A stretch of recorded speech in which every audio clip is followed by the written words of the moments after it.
Captain Smith made the decision to delay turning the corner on the outward southern track and ordered the turn to the west 10 miles further south than the normal turning point. This decision was not made to evade the ice field, but rather to steer directly into it.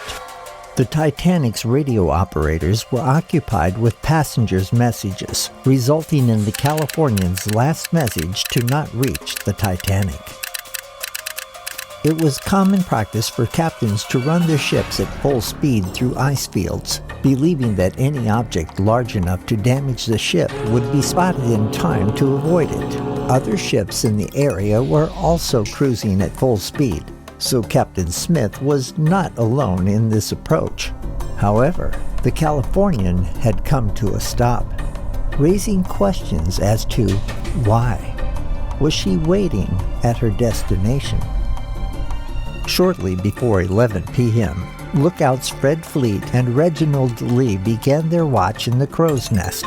Captain Smith retired for the night, fully clothed, in the chart room behind the bridge, as if anticipating being called back to the bridge. The weather was extremely cold, and it was unlikely that many passengers were on deck at that time. First Officer Murdoch, standing on the starboard side of the bridge, spotted an iceberg about 800 yards ahead. He ordered the ship to turn to port and inexplicably put the engines at full astern, increasing the risk of collision. Given the Titanic's turning circle and stopping distance, it should have been able to avoid the iceberg easily, even with a slight delay in executing the orders. Second Officer Lightoller testified that he could have seen an iceberg from 1.5 miles away, and it would have been visible from both the bridge and the crow's nest, providing ample time to turn and avoid it. In emergencies like this, it was generally advised not to turn the ship's broadside towards danger.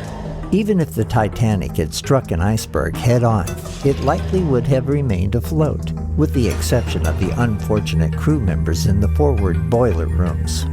The slight vibration felt by some of the passengers was likely caused by the reversal of the engines, and by the time anyone realized what had happened, the iceberg had already disappeared into the darkness. Captain Smith arrived on the bridge, but his officers did not respond as if there was an emergency.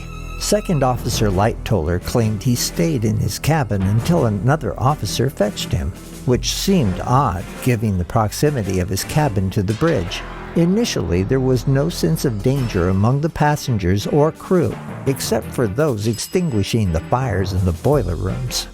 The belief in the ship's unsinkability played a role in this mindset. However, the captain and officers who were aware of the situation should not have hesitated. They likely hesitated because they expected rescue. It took 35 minutes for the first distress signal to be sent, 45 minutes to start the pumps and prepare the lifeboats, and an hour and 25 minutes before the first lifeboat was launched. During the tragic event, First Officer Murdoch and Sixth Officer Moody lost their lives.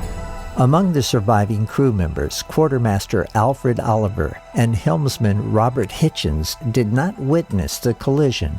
Only lookouts Frederick Fleet and Reginald Lee were present. Frederick Fleet appeared defensive and distrustful during the British inquiry, possibly due to the scrutiny from the White Star Line's J. Bruce Ismay and, of course, its lawyers.